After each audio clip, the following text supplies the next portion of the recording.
Good morning. This is the regularly scheduled meeting of the Board of Fire Commissioners. The date is August 2nd. Time is 9:07. Roll call. Good morning. Let the record reflect Commissioners Ibarra, Glazer, Hara are present, and we have a quorum. Madam President. Thank you. Flag salute.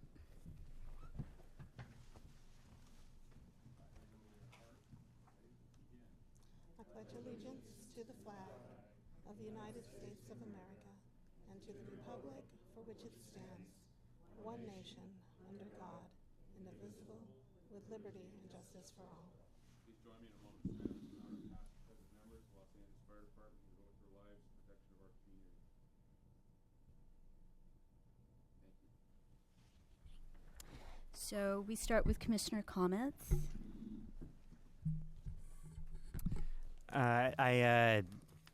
Good morning, everyone. I had a nice afternoon dinner with Fire Station 70s. It's a good talk out there with everyone. One of the things I actually discussed is our manual, and something that came up is that the manual has our uniform standards in there. But there's nothing in there actually for, there's nothing modern in there for women when they go on maternity. And the thing I would, what it shows, and I can send it later to folks if you want to see it, it's like a 1960s pilgrim's dress. It's like a neck to foot length wool dress that you actually can't even buy anywhere. So I think the point that I would just make here is, if as a department we are serious about trying to recruit women, the little things matter as much as the big things. And the little things in this case is we've got a manual that has not been updated since the 60s maybe, or maybe the 80s, or maybe got updated, but this part just got skipped over. But I would just say it's worth a review of some of these things to make sure that what we have in there, as we bring for the women that are on our department, as we bring women on the department, when they look in our manual, they see stuff that say, oh, this is the department that's actually modern and is taking our needs into account. So I would just, I submit that as something for our planning folks to think about. And I can send you the page if you'd like. Other than that, had a great ride out there. And yeah, that's all I got. Thanks. Okay. Moving on to reports to the fire chief. Thank you. Madam President, starting with July 12th, I participated in a Google Lab workshop. There's actually 5 total days, and we are working through the mayor's office and other city departments to participate with Google. They do have a office in Venice, and we're looking to see how they do things and see if there's anything that we could take from them that we can apply here. I think it's very creative thinking, and at the end of this exercise, we should have some project that we can present that would be applicable to our department. On July 14th, I attended the LAFD Foundation fundraiser at Fire Station 27, the museum. Good turnout there. Foundation is continually doing events to raise money for the various programs that we have going right now. July 22nd, the retirement dinner for Chief Arbuthnot finally arrived. It was a very... Wait, which one was it? It was a 6 Okay. It was at CBS Studio Center in Studio City. It was in a soundstage. Very nice. I didn't know Chief Arbuthnot could play the drums. They had a live band, and at the end of the dinner, he played with the band there. The following day, we responded to Santa Clarita. Went to the incident command post because of the sand fire. We weren't part of the Unified Command, but we were an assisting agency. We'll have more information coming up from Chief Richmond, but it was important that we have a presence there because the city was so close to that fire. July 28th, I went with our training staff to Corona to look at a flashover trainer that uses LPG, and we wanted to see has technology caught up with what we would like to see in a flashover trainer. I think there is some good applications for it, but we're still looking at how we're going to move forward with our flashover training. We do think that is a critical piece, especially for our brand new firefighters. And on July 30th, I joined joined the Fire Hogs, did a Harley-Davidson motorcycle ride to Fire Station 77 to participate with the Wounded Warriors that were driving out to Sturgis for the annual Harley event. It's a great program. This is the second year that it's been active, and the Wounded Warriors who want to participate ride in sidecars or ride Harleys, and Indian Motorcycles has been a big sponsor of this event. We had a great turnout, and we sent them off to Sturgis in style. That concludes my report. Thank you. Moving on to a report by the department from the period of July 6th to August 1st.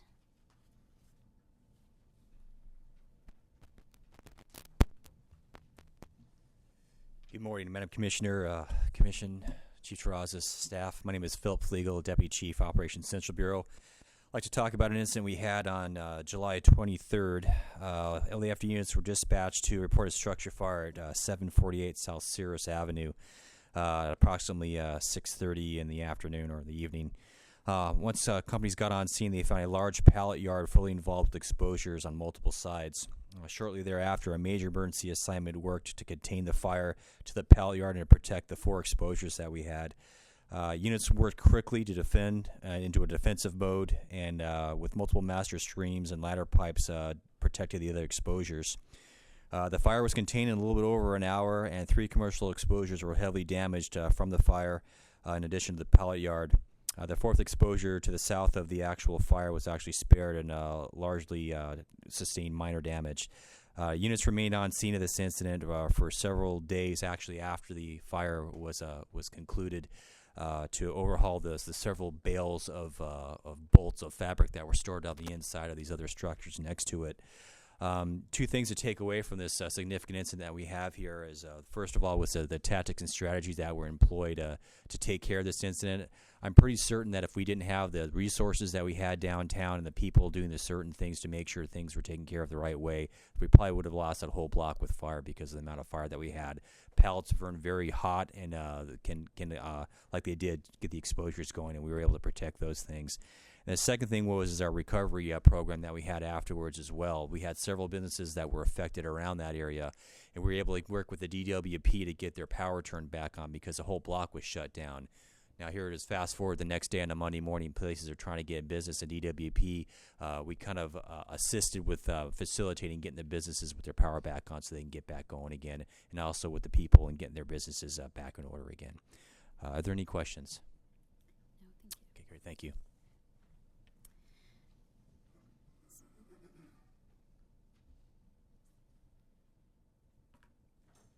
Good morning. Good morning. Deputy Chief Charles Butler, Operations West Bureau. Madam President, members of the board, Chief Terrazas, Ms. Rafish. On Tuesday, July 19th, the department responded to a reported grass fire in the Cahuenga Pass. The response was quickly upgraded to a brush fire. It was in the vicinity of the northbound 101 freeway and Cahuenga Boulevard. And this is significant. The fire occurred approximately 3 in the afternoon, and significant traffic issues. If you're familiar with the Hollywood area, it's tough to get around there on a regular basis, but you add in the congestion of us closing down streets and bringing in a large number of fire apparatus, it really can complicate the access issues into that area. The initial report was a 10 by 30 area of grass that was exposing some medium brush. This quickly escalated into what was an 18-acre fire, and this escalation was in large part due to the tender dry condition of the fuels that we have up in the Santa Monica Mountains due to 5 years of drought. The fire was controlled in 2.5 hours. As I said, it was held to 18 acres. Our firefighters did a tremendous job of protecting structures. There were no structures damaged. The cause is undetermined. We had a total of 34 units on scene, along with 6 battalion chiefs, Command 22. We were assisted by LA County Fire with 1 helicopter from the county, along with our 3 helicopters, as well as numerous hand crews from LA County. Very successful incident. We got a lot of positive feedback from the community. It is a very engaged community up there in the Hollywood Hills, and they were appreciative of the efforts. That concludes my report, and I'll be glad to answer any questions. Thank you. Thank you.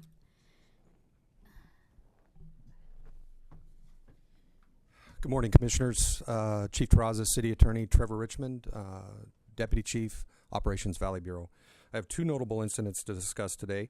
As the fire chief alluded to, on July 22nd, a brush fire started within LA County at approximately the Sand Canyon exit off the 14 freeway. If you're familiar with the geography there, just south of the topography there, we run into the city boundaries, specifically the Pacoima Dam, Lakeview Terrace, Sylmar area. So we were concerned right off the bat on where this fire might go. Fortunately, the winds were favorable and it pushed the fire in a northeasterly direction, but some of the fire and open line did tend to make a run at city assets. A particular note here, one of the things that we did, not separate from the incident command post because we were an assisting agency at this incident, we set up a contingency planning site in the Hanson Dam area. In collaboration with LAPD, we began to develop contingency evacuation plans for the Lakeview Terrace and the Sylmar area, all under the supervision of the evac branch manager at the incident command post, so they were aware of what we were doing. This proved to be very helpful in that we were able to provide a document to the evac branch manager at the incident. That would be the work that they would not have to do now, so that really facilitated that. And then we reached out to each of the communities, talked with the presidents of the homeowners association in those various communities, just to update them on what the fire was doing and what we expected the fire to do over the next 24 hours. So I thought that was really good. All in all, we committed a total of 4 Type 1 strike teams, 1 Type 3 strike teams with the OES Type 3 engines, 1 XLA strike team, 1 dozer, and 1 agency representative. So significant commitment on the LAFD's part, and all of the things that we had heard from the incident command post that our firefighters were directly involved in saving structures.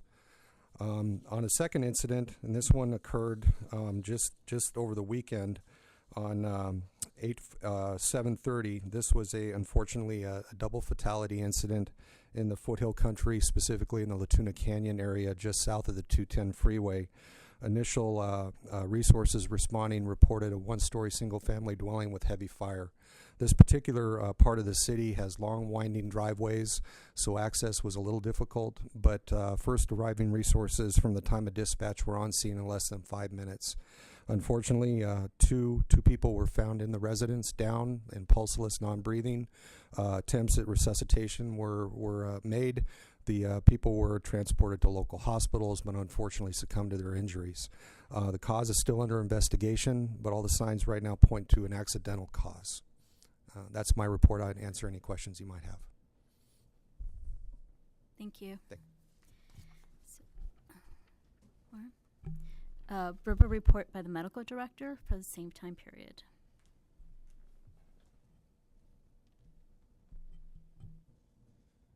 Good morning, Commissioners. Chief Terrazas. Dr. Mark Eckstein, Medical Director and EMS Bureau Commander. Significant medical EMS medical incidents since the last meeting. On July 17th, 65's first in around 6 p.m. There was reported car into a structure, and first arriving resources found numerous critical patients, including at least 3 children in cardiac arrest, one of whom was pronounced on scene. There were a total of 9 fire companies and 8 ambulances, multiple transports, including the tragic deaths of several children. Mayor's crisis response team, as well as the department psychologists, also responded to help deal with the emotional fallout from this extremely tragic incident. Another vehicle into a structure on the 27th of July, about 8 p.m., and 79's first in. Also a car into a structure with at least 1 victim trapped, resulting in 10 ambulances and 8 fire companies, a total of 8 patients, one of whom subsequently succumbed to her injuries. Then we had on a positive note on July 30th as well, an outstanding save showing every link in the chain of survival working in a robust fashion in the city. Call was placed for a 49-year-old gentleman found down at home by family members. MFC did an outstanding job immediately dispatching this as an unconscious, quickly elicited that the patient was indeed pulseless, and provided dispatcher instructed CPR, which was chest compression only. CPR was initiated very quickly, which was still in progress when Engine and Rescue 7 arrived. They were able to successfully defibrillate this 49-year-old gentleman. and they not only were able to return his pulses and blood pressure, but prior to transport to the nearest STEMI receiving center, this gentleman was awake and alert and made a full recovery. So outstanding save, everything from dispatch to our folks in the field to the regional STEMI receiving centers resulted in a great pre-hospital save. That concludes my report. Thank you. Thank you. Moving on to presentations. Do we have any? Okay. Good morning. Morning. I'm Daniel Curry. I'm a Captain 1 in the Community Liaison Office, and I am the Public Information Officer. And I'm here today to honor Larry Perret, who is retiring from the City of Los Angeles after 20 years of service. He started out with the Sanitation Department in 1986 and moved over to General Services in 1989. And he came to us in 2004, where he worked in the LAFD light vehicle shops on P2. He's proven to be a hardworking employee that was self-motivated, jumps in, checks your light, fuels your vehicle, washes your car without being asked. And over the last 7 years, he teamed up with Kenny Wandell downstairs. I like to call them the dynamic duo. You knew that whenever your car had a problem, Larry was the team player that you could go to and identify the problem and get you right back on the road. I think that everybody that works in City Hall East has probably had Larry sitting in their car at some point. And he's not just interested in fixing your car, he's also the first person to greet you when you arrive in the morning. And I will always remember the oldies station that was playing downstairs. I think that's KRLA, oldies but goodies, and Larry is an oldie but goodie as well. Larry, if you could come up, please.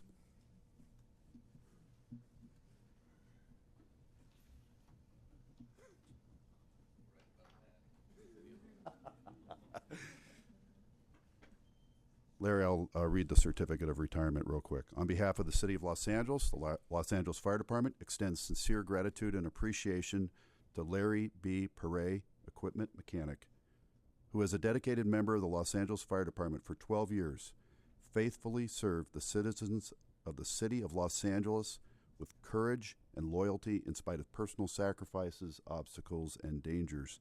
The department congratulates you on your well-deserved retirement after 12 years of outstanding service, with best wishes for a healthy, happy, and rewarding retirement. Congratulations.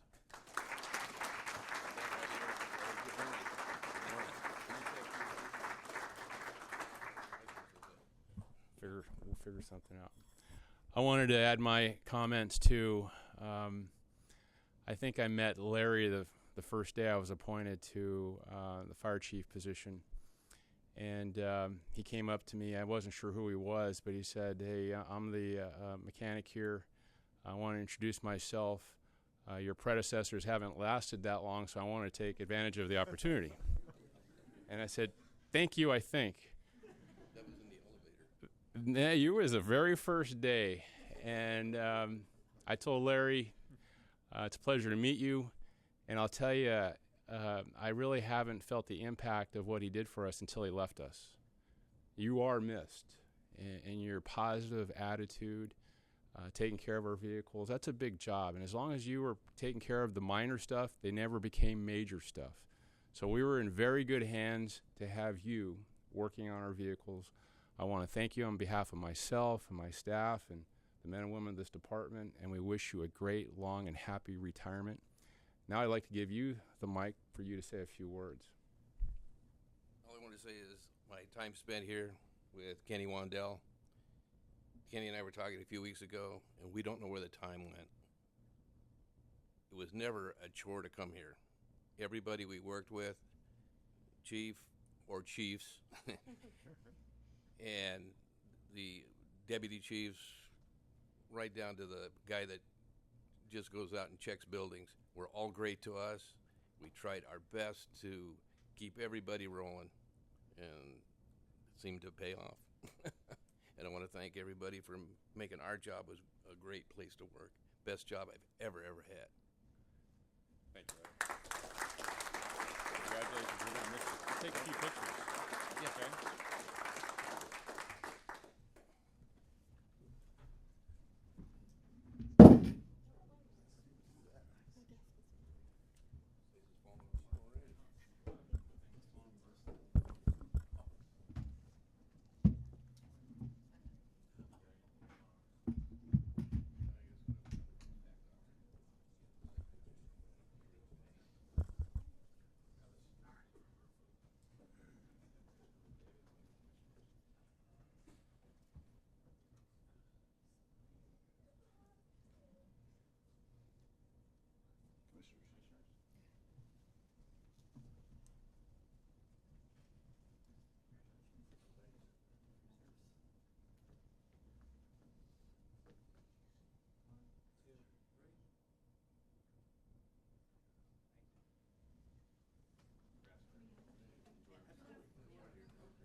Okay, so moving on to the consent agenda items, we have a couple of changes to some of the consent items.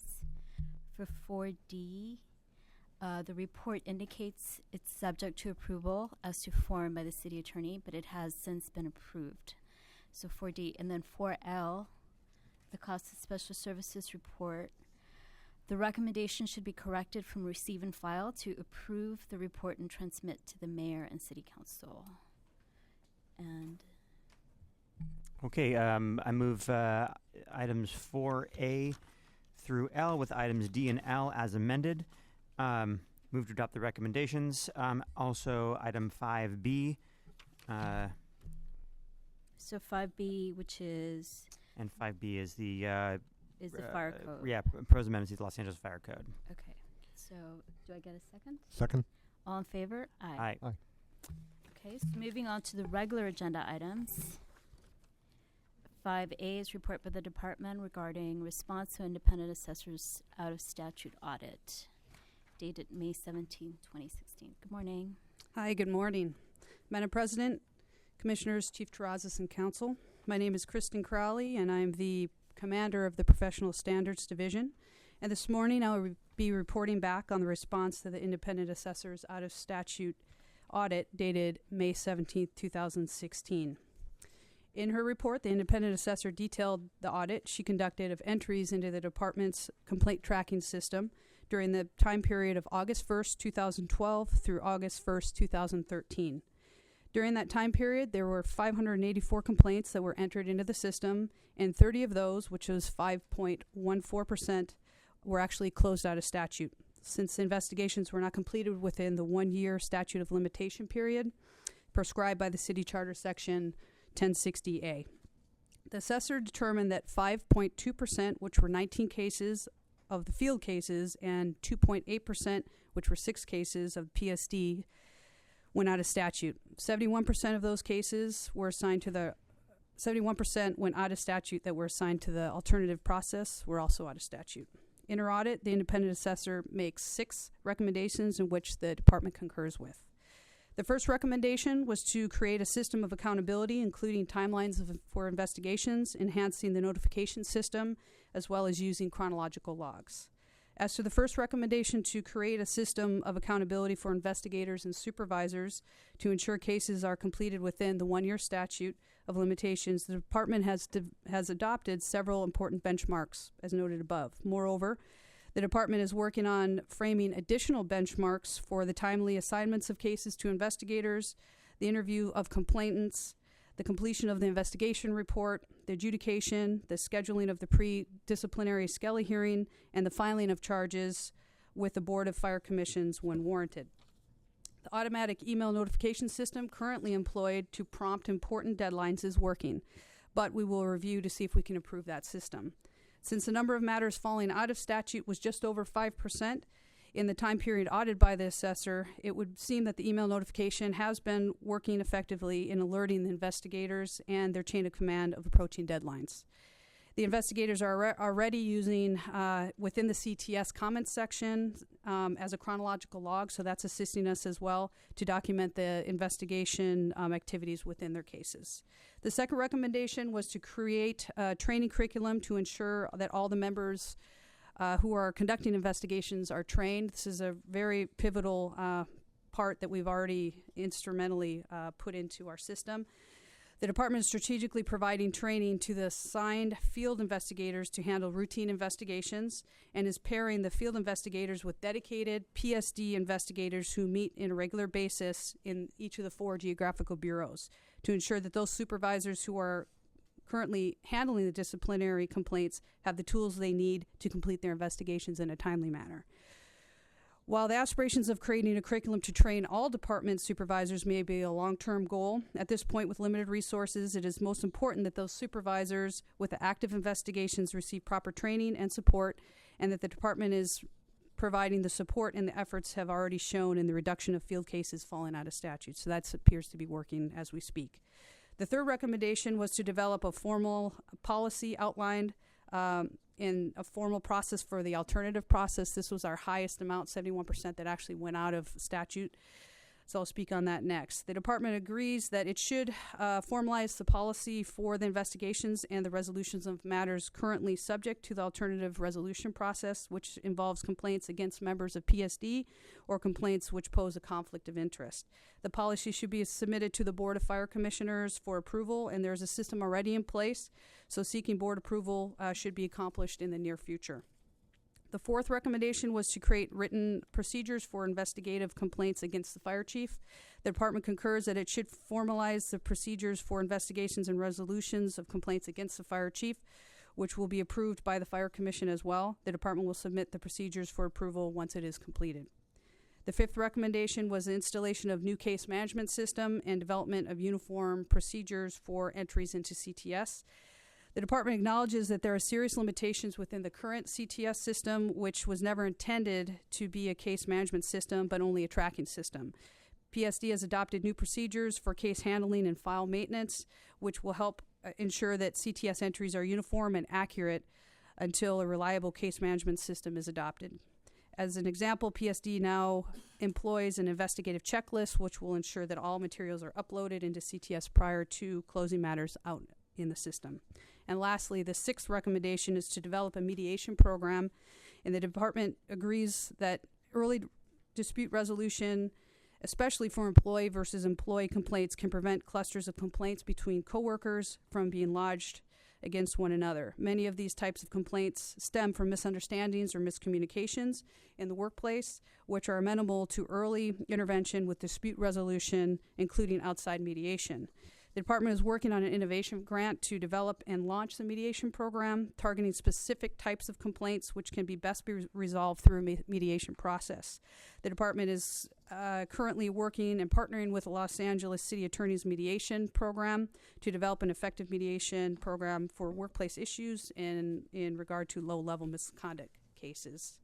And in conclusion, we recognize that timely completion of both internal and external complaints is essential for the department to enhance trust and reliance on the disciplinary system, and allowing any matters to fall out of statute is unacceptable both for the field and for PSD.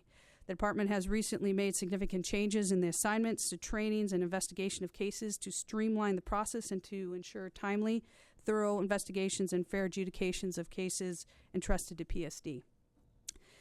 We have metrics reported at our recent fire stat reflecting the successes being achieved as a result of these new procedures that are in place, and close partnerships with the geographical bureaus to ensure that we will continue to properly handle our field cases. And we'd like to thank the independent assessor as well as your staff for their hard work on this audit, and we'll continue to work closely with them to ensure we're providing positive and effective case management. Any questions? What's the status of getting a new case management system, or just a case management system? We've done research in regards to what's out there. It has not been funded up to this point, so we're just trying to work with our current CTS system, and we'll work towards funding a new type of case management system. But as for right now, this fiscal year, we don't have anything funded.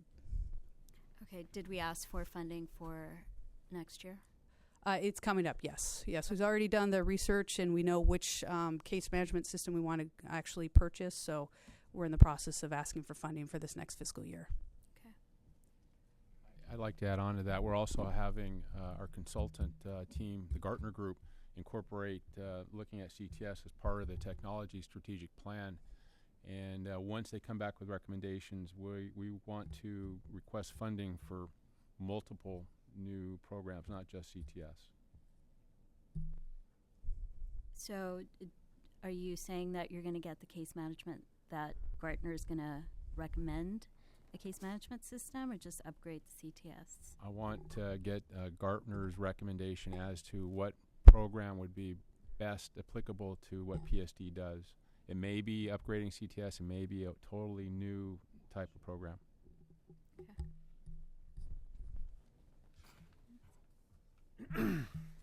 Yep. Okay. So I was gonna actually, I want to just second the president's comments on that. Glad to hear that it's in motion, and I look forward to seeing that in the budget recommendations. Generally, I think my overall question on a lot of this stuff is just timeline. There's a lot of plans, but not a lot of deadlines in here. So if I could just request, first off, that in 30 days there's a return here with an actual work plan that actually lists formal deadlines and deliverables under each of these items. And then we can kind of keep track of that kind of on an ongoing basis to see how long some of the stuff is going to take. I appreciate the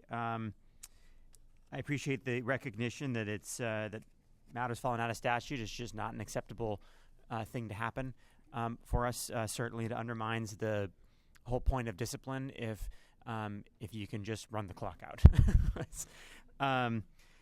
The couple questions on going through the recommendation. First recommendation here. When you say you've adopted several benchmarks, can you tell me a little more about what the benchmarks are that you've adopted? Sure thing. The internal benchmarks that we have within PSD were specific timelines for each step of what we do within our process. So once the complaint comes in, our benchmark internally is to reach out to that complainant within 2 weeks. Then from that point, then we have timelines of how quickly we can reach out to the witnesses as well as notify the subjects. There are some limitations as to how quickly we can do that because of certain criteria that we have to follow that we've agreed upon with the union. But they're realistic benchmarks from the 2 week point to our deadline, last deadline for when we can actually have a formal review is at our 5 month mark. Before we were pushing up to the statute, which was the 12 months, and that's just not enough time to review it and get through the whole disciplinary process. So we've got the 2 week mark, and that's one of the most important ones to figure out really what's going on with that case and what the complainant's issues are. From that point, then we have our 6 weeks benchmark as to reaching out to the witnesses as well as the subject, and each of those cases are very independent as to how quickly you can move through them depending upon the complexity. Okay. So the automatic email notification system, so you're going to review that and that'll be part of your work plan. I'd also I think transparency around discipline is really important because it's part of the public trust. So what I'd also like to request is that we develop an actual reporting system, not even a system, just a reporting matrix that you can bring to the commission quarterly that says, these are the cases pending. Obviously, there's no names involved there. Just, maybe there's a number on there. And then it just says, is it meeting the benchmarks or not meeting the benchmarks, right? And so I don't want to have to do a whole nother audit, through our independent assessor to say, in 3 years' time, let's look at the benchmarks. Did they work? Do we still have stuff going out of statute? I would much rather that from here on out we recognize this is something that is really, really important. And so quarterly we're just going to get a report saying these are the numbers here. These are currently meeting benchmarks and will be accomplished. If any go out of statute and we miss them, then we're going to note that because that's going to tell us along the way if stuff's going out of statute. And if it is, then the benchmarks aren't working. So I'd like to request that you think about that as part of your work plan.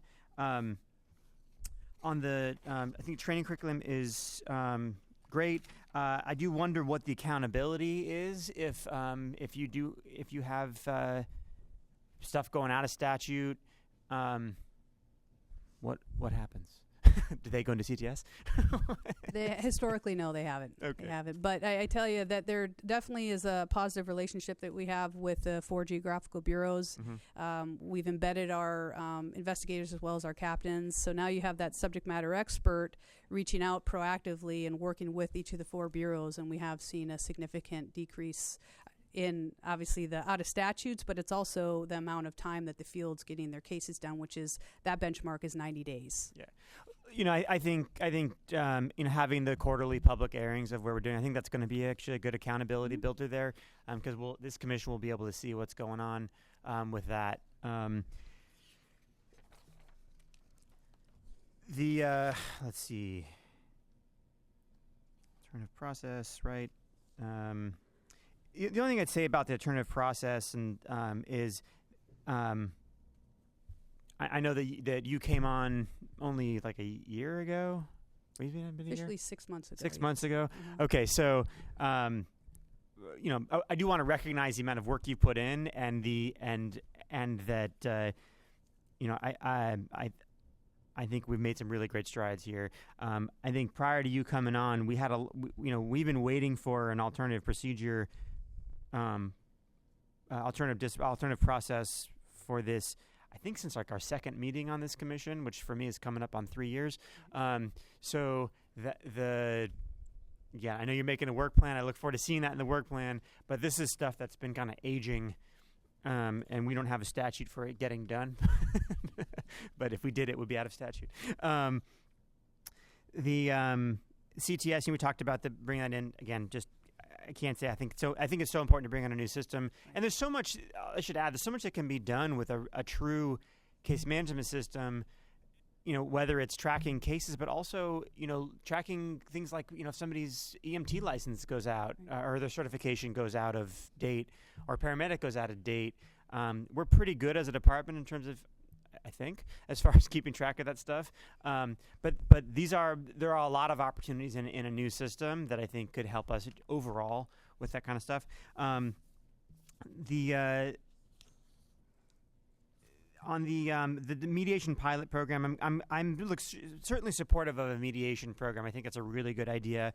I think anything we can do to try to handle things early on before they become a federal case, is really good. Certainly saves time, expense, better for the members, better for the public, keep people in service. So I think that's really good. I am interested to hear more about what specifically we're going to be asking for in the innovation grant. I suppose as you put that together, you're going to be able to say more about that. Yeah. But the last piece I would just say on this is I don't want to lose sight of the role that our members in the field play on discipline and resolution. And while we're talking about kind of a mediation pilot, I do want to put a plug in for, and as we think about training, how are we thinking about training our members? So you said train all department supervisors. That would be captains and chiefs. Is that what you're talking about? So it's great that we're teaching them on how to conduct investigations. I think that's really important because we don't want to screw that up. But there is a sort of I think there's something to be said for supporting them in their basic management. And there's that old parable about the body floating down the river. And I think if we're training them to do investigations, we're pulling people out of the river downstream, but we're sort of missing an opportunity upstream to put a fence up to keep people from falling in the first place. If I'm butchering the parable, I apologize. But we don't do much in terms of training our members on management and conflict resolution. If I could just put that out there, I know that that's not within the purview of PSD, and I'm trying to stay within the bounds of the agendized items here, Counselor. But since we're talking about mediation and conflict resolution, I do think that's a separate discussion that should be had about how are we training our management in the first place to be able to resolve conflict in the firehouse before it gets put into CTS. And 8 hours of core training is just not enough, particularly when it involves mostly how to do paperwork. So we can talk about that another time, but I want to put a plug in for that. And then so I'll look forward to seeing a work plan in 30 days from you, telling exactly what we're going to do here. And then as you think about this conflict resolution, I think it's worth bringing that item back on its own to say, this is what we're proposing, this is what we think we're doing. Okay. Thank you. Thank you. I could add some comments. I think you're accurate, Commissioner. Historically, we haven't done a good job about basic management training on things such as conflict resolution. But very recently, we changed that, and we did implement conflict resolution, and we'll continue to do that. I think that we also need to look at target solutions, our learning management system. That's another way. And also, we need to train our chiefs so that they can be mentors to the captains in this area as well. There's a lot of progress that we can make in this area, but we're well on our way to starting to do that. Thank you. Anything else? Move the item 5A, adopt the recommendation. I'll second. All in favor? Aye. And 5B we've already approved. So 5C is report by the Department of Fire Prevention Bureau Action Plan, quarterly update.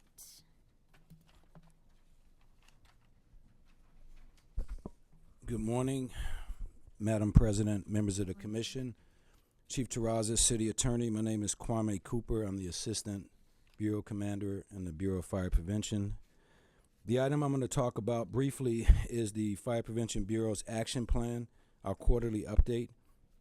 As the report indicated, we started with 21 items about 2 years ago.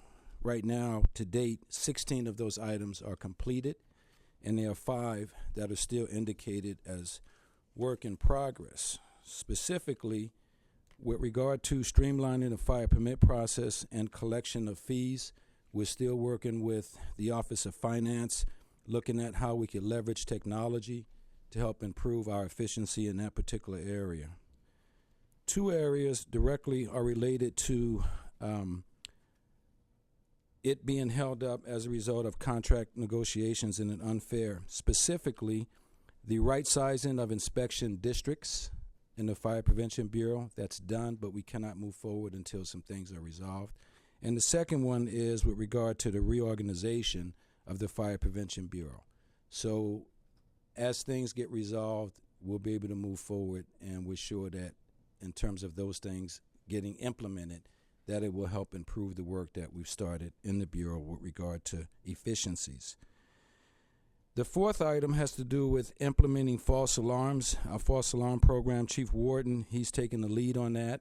He's been doing some significant work around that with progress to the point where he now has started a stakeholder work group, and he has scheduled at least 2 meetings that he's had with that work group, and that's still moving forward as work in progress. And the last item is our Cooper evaluation deficiencies. Last month, we submitted our 6th report. We have Royce Long, who's now our Cooper manager, who has been working hard at ensuring that the deficiencies are being met. We're very confident that when we hear back from Cal EPA, that we'll be taken off of probation, if you will, with regard to deficiencies, and just have to monitor certain things over a certain period of time. So there's been tremendous progress in that area, and we're real happy as to where we are to date. That ends my report, and are there any questions? Yep. As to Coupa, so the report mentions that the next update is April 23rd. So what's the update from April 23rd from Coupa that you got from the state? Do you know what I'm talking about on page 3? I'm not sure.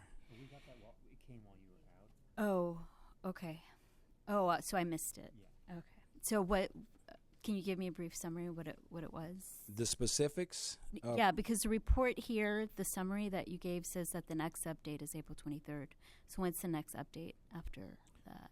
The last update was sent in last month. So your question is, when's the next one coming?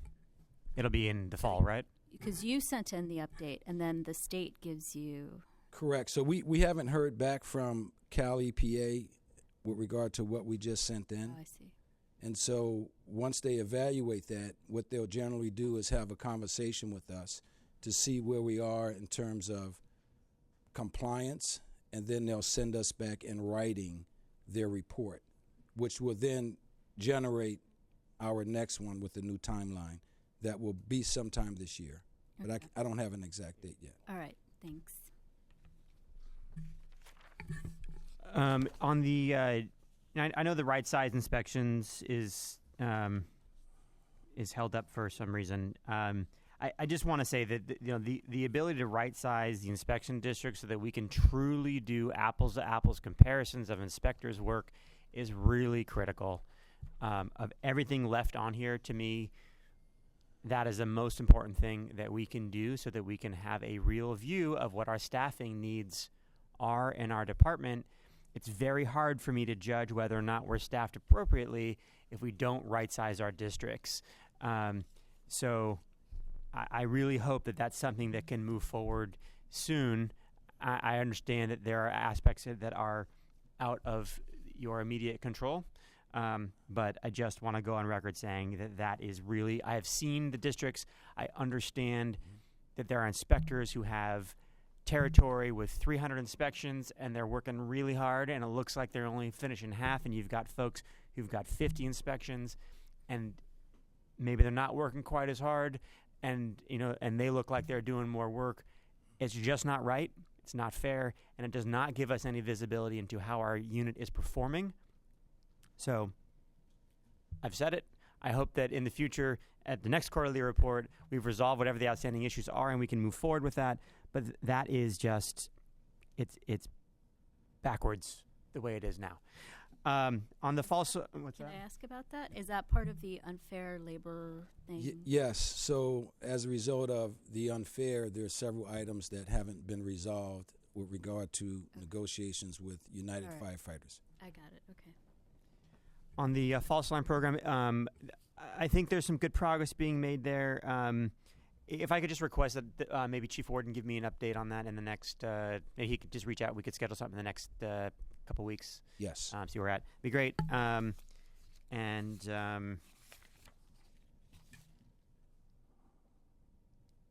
think that was it. Thanks. Okay, that's it. Thank you. Thank you. Madam President, I have some information about the next report back on Coupa to the Commission is scheduled for October 4th. October 4th. Okay, thank you. Okay, move to adopt the recommendation on item 5C. Second. All in favor? Aye. So 5D's report by the Department on the Public-Private Partnership to create an additional nurse practitioner response unit. Morning again. Dr. Mark Eckstein, Medical Director. Very excited to present this proposal this morning. Building on our success of our first nurse practitioner response unit, Chief Terrazas and I have reached out to our stakeholders in the medical community, and we've been successful meeting with our partners at Cedars-Sinai Medical Center, who've graciously donated $159,000, which covers the cost of one full-time EMS nurse practitioner, which will allow us to create a second nurse practitioner response unit. And so clearly this is a pathway we'd like to follow in the interests of the taxpayers and providing medical service to the community with the changing needs of EMS in the department, with the increasing number of low acuity patients and super users and patients with mental health issues, and also being mindful of the ever-increasing call load and the impact on our members out there. So this public-private partnership with Cedars-Sinai and the City of Los Angeles, LAFD, we hope is the first of many to come.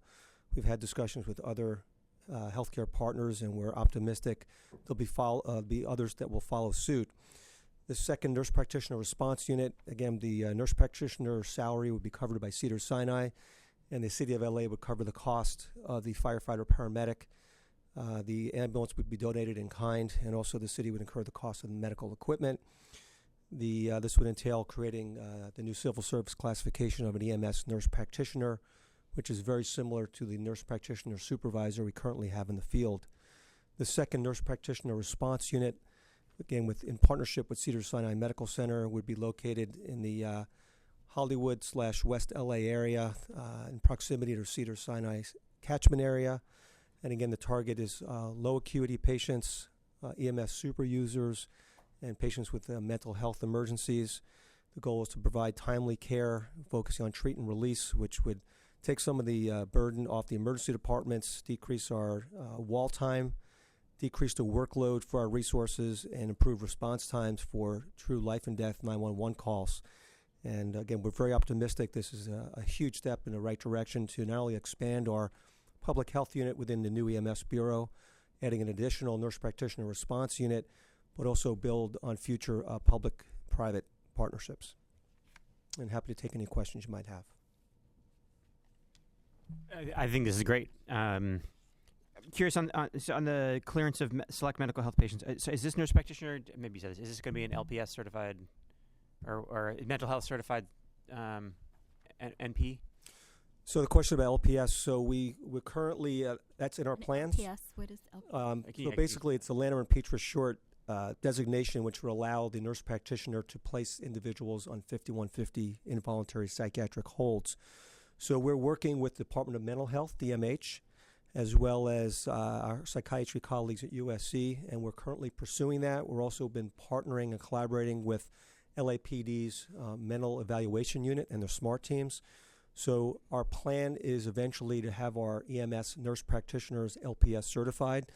One we have now currently is not, but they are able to medically clear mental health patients and transport them directly to the Exodus urgent care psychiatric facilities, which has a major positive impact on freeing up our resources and providing timely care for these patients and minimizing our wall time. Thanks. So I think this is great. This is the direction that we should be going in, and so I'm very happy to see that we're expanding to private partners to help us with this. My only comment is for fiscal impact. I think we should be quantifying what it would cost us if we were doing these service calls with our traditional model. Like, it would obviously be a lot more expensive than this would be. And I sort of feel like as we move forward and as we sort of try to convince other people in other parts of the city that this is a model that we should be following, we need to quantify that. So we need to say, like, these are the calls that we would otherwise be servicing, with ambulances or however, and this is what it would cost us. Because the fiscal impact is a lot more than just, it's not actually, it's costing us money, but not really. I mean, in the long run, it would cost us more if we were servicing them with ambulances. Does this make sense? No, absolutely. Your point is well taken. Right now, we're averaging a 55% treat and release. And I think you could easily argue, for the nurse practitioner response unit, I think you could easily argue that if our resources otherwise would have transported those patients, and particularly in South LA and Central LA area, where there's a great likelihood they end up with extended wall time, which relates to delayed response time. So there's opportunity costs there. A lot of these patients don't meet medical necessity, so their ability to collect bills for transport is less than other patients. So the formula gets a little bit complex, but we are trying to do some calculations in terms of the fiscal impact. We're certainly at this point focused more on this is certainly the right thing to do for the most vulnerable patients, and also it helps mitigate some of the impact on our overly taxed resources in the field. And I think there's no worse feeling for our members that if they're tied up on a very low acuity call or a patient they've gone on multiple times, or a mental health patient with no medical issues, and then they hear a life-threatening medical emergency go out on the radio, and they know it's going to be a delayed response time. So we are looking at some of the metrics now to try to quantify the costs. A lot of them are opportunity costs. And I think what we're seeing in our preliminary meetings with some of our stakeholders in the healthcare community, the hospitals realize that they are realizing a financial savings in terms of minimizing readmissions, which are no longer reimbursable if they meet certain guidelines under Medicare. But there's definitely a real cost savings to the department in terms of workload, response times, and better care for our patients. Right. Thank you. Sorry, one last question. What's the service area going to be for this additional? We haven't defined it yet, but it's going to be pretty close to current catchment area for Cedars-Sinai Medical Center, which basically is Battalion 18, with some area into part of Hollywood as well. Mm-hmm. So we don't want to lock it just into Cedars because we know there's a huge need, particularly with super users and patients with substance abuse issues and mental health issues in Hollywood. So probably the west side of the city's side of Hollywood, Central City area, and Cedars catchment area. So, and as we expand, is it basically going to be focused on, are we focusing on sort of where the need is or where we can find private partners that can work with us? What's the balance there? Great question. It's actually both. So we've reached out to a number of large ACOs, accountable care organizations, and large healthcare partners. We have meetings coming up with 2 large healthcare partners in the next 30 days. We've already had another one, and we're optimistic they'll submit funding as well to collaborate. So we're actually doing both. We're targeting the areas of the city where we have the greatest need in terms of most vulnerable patients, which also tend to be our busiest resources, and also looking at our stakeholders that are most likely to fund us. What also has changed is that the large medical operations or ACOs now are branching out to all parts of the city. So there are patients impaneled by Cedars all over the city. There are patients impaneled by UCLA in the Valley, for example, now USC in the east side, west side. So the catchment area is almost a thing of the past in terms of impanelment. And I think the hospitals realize that as well. So we're trying to sell this as being partners in terms of goodwill to the community, but I think also the hospitals see a financial savings on their end as well. So it really works for everybody. And I think clearly we'll be able to expand this program much more quickly with a public-private partnership than relying completely on taxpayer funds. Thank you. Have you talked to UCLA much? Speaking of which, have they reached out to you? Yes, we actually have a meeting with UCLA coming up in a week and a half. Fantastic. Keep me posted on that one. Will do. Thank you. Actually, for that matter, how about Kaiser Permanente? That meeting is coming up in 2.5 weeks. Okay. In fact, I'd probably like to join you at that meeting. Yeah, you should definitely take him. Since I do have, a little bit of history with Kaiser Permanente. Given that, we would love to have you and have been honored to have you at that meeting. I'll make sure you know about it, and we'll let them know that you'll be joining us. Look forward to it. Thank you. Thank you. Okay. Who got the Thank you. recommendation? Item 5D. Second. All in favor? Aye. Aye. All right. So that's it. We have one public comment from Mr. Bill Watkins. Citizens Against Illegal Fireworks. I think it's fireworks. Just having fun. We on? Hello, good morning. Nice to be here. Chief Terrasas. Nice to see you. Good morning. I'm a tweeter. You might have seen my tweets. I'm all over the board. I got sober March 6, 2002. It's a very fire-safe thing to do, by the way.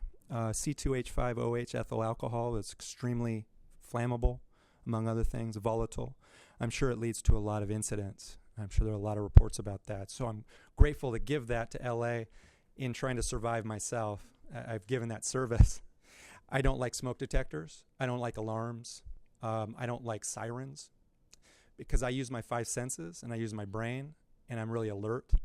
And I have a bit of Native American in me. I kind of have a great spirit consciousness, a God consciousness that dreams as I run for mayor of City of LA next year against Mr. Garcetti or whoever else is running, of a quieter LA, a more peaceful LA.